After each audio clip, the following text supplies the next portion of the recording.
Buenas, hoy estamos en un nuevo video en el canal En Línea. Hoy vamos a ver en Problema de la Historia Argentina la etapa que fue desde el año 1989 al año 2001. El neoliberalismo al poder.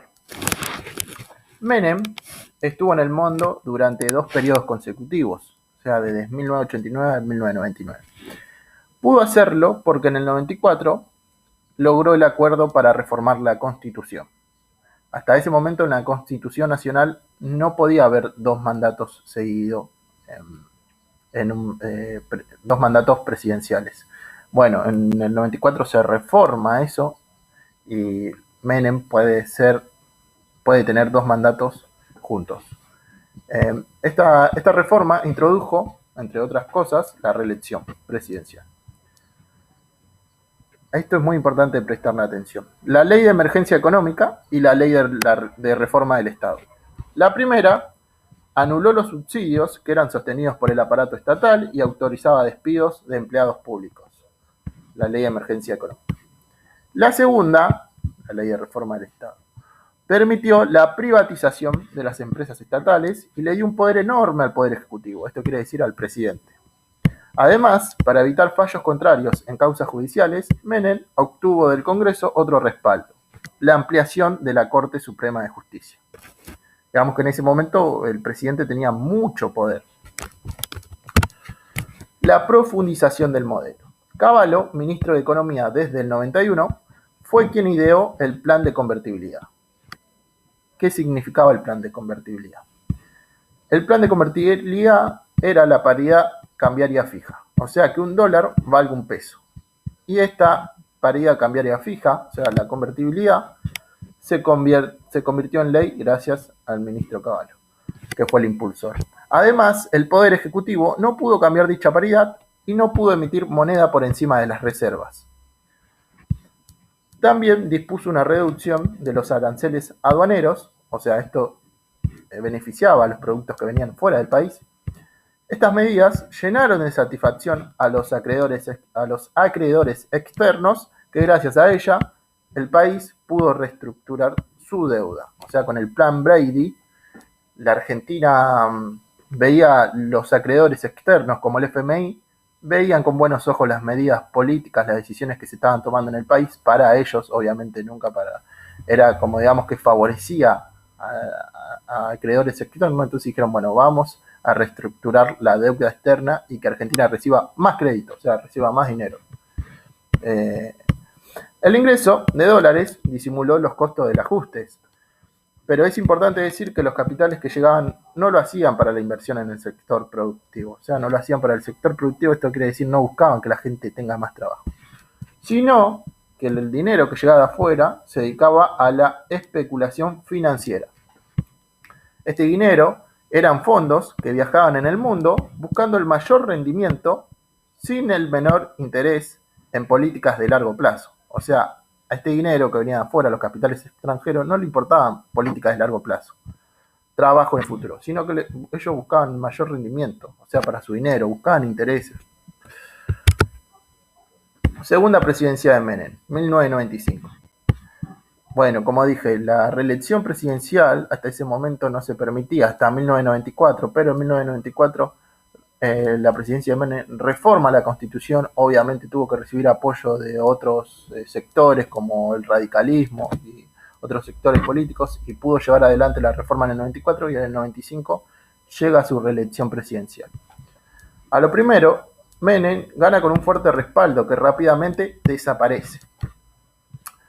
Los indicadores económicos, o sea, acá ya se empieza a ver la debacle del modelo neoliberal. Los indicadores económicos mostraban que la deuda externa había alcanzado los 100.000 millones de dólares y la desocupación trepó al 15%. Acá, digamos, en el segundo mandato de Menem se empieza a ver todas las consecuencias del modelo neoliberal. A lo primero no, digamos, del 89 al 95, digamos que se tapaba todo este mundo, pero acá empieza a verse las consecuencias. Por otra parte, el contexto internacional tampoco ayudaba, con crisis económicas en México, Tailandia, Corea y Brasil.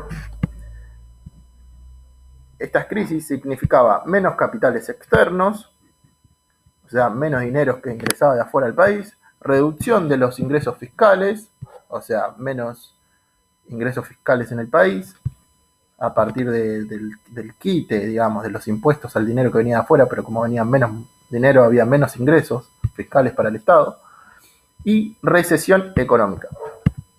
En este contexto comenzaron a mostrarse manifestaciones sociales más decididas en contra del modelo, o sea, el modelo neoliberal.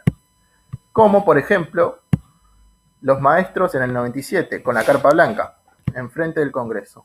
Y por otro lado, los cortes de rutas y piquetes comenzaron como nueva modalidad para las protestas sociales.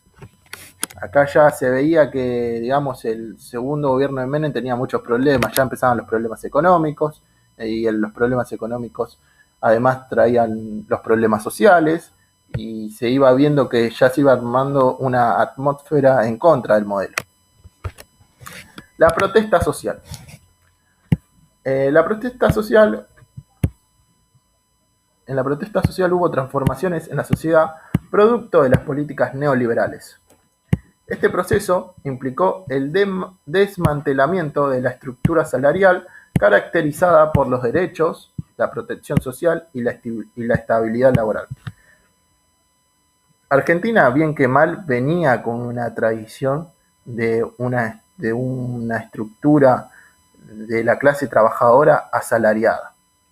Bueno, esta estructura de la clase trabajadora asalariada se caracterizaba por tener derechos, por la protección social y la estabilidad laboral. Bueno, con todos estos modelos que empiezan en el 89, o digamos mejor dicho, es la segunda parte de un modelo neoliberal, la primera empieza en 1976, digamos, demostraba todos estos cambios en la sociedad argentina.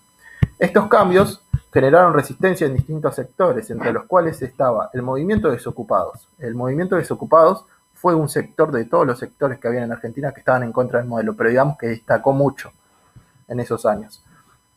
El movimiento de desocupados, que es como decir el movimiento piquetero, reconoce dos influencias principales. Por un lado, retoma las acciones de los piquetes y puebladas del interior, o sea, los primeros piquetes, las primeras puebladas fueron en el interior, empieza en Cultralcó, o sea, digamos en el interior, en el sur del país y en el norte del país, y después van llegando al centro, lo que es Buenos Aires. Por otro lado, remite a la acción territorial, gestada en el conurbano, y ligadas a las transformaciones del mundo popular. Acá es cuando digo, acá explico.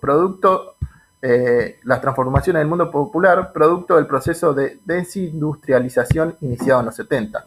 Como bien digo, el modelo neoliberal no empieza en los 90 con el gobierno de Menem, sino que es una segunda parte, o en la materia se ve como una segunda parte, del modelo neoliberal que empieza con la dictadura militar de 1976. Bueno, en el 99 cambia el gobierno, o sea, termina la segunda presidencia de Menem y empieza la presidencia de Fernando de la Rúa, pero digamos que no hago mucho eje en eso porque ya directamente se va lo que fue diciembre del 2001, que, o sea, el gobierno de Fernando de la Rúa solamente está 2 años y se hace mucho eje en el final de su gobierno, por lo que representó en el país. En diciembre del 2001. El momento era crítico y la desconfianza sobre el gobierno de Fernando de la Rúa hizo que comenzara una fuga de depósitos bancarios. Además, había un fuerte malestar social, los piquetes en las calles eran habituales. A esto hay que sumarle que Cavallo dispuso un corralito bancario con el fin de frenar la salida de dinero en los bancos. Esta medida hizo estallar a los sectores medios y empresariales. Tras el anuncio, se produjeron saqueos en varias ciudades del país.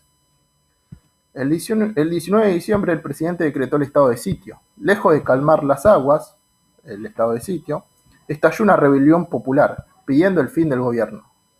Un día después, en medio de la represión, o sea, el 20 de diciembre, digamos que toda esta represión, cuando la gente estalla, fue el 19 de diciembre, dura toda la noche del 19 de diciembre, sigue el 20 de diciembre, y fue un día de mucha represión, una rebelión popular, o sea, estalló todo en el país.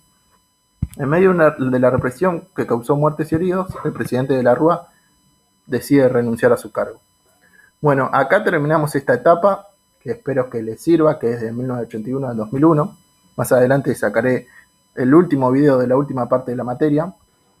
Y acá lo que yo hago es basarme en lo más importante, en los temas más importantes, resumirlos, y bueno, y para que les ayude a ustedes para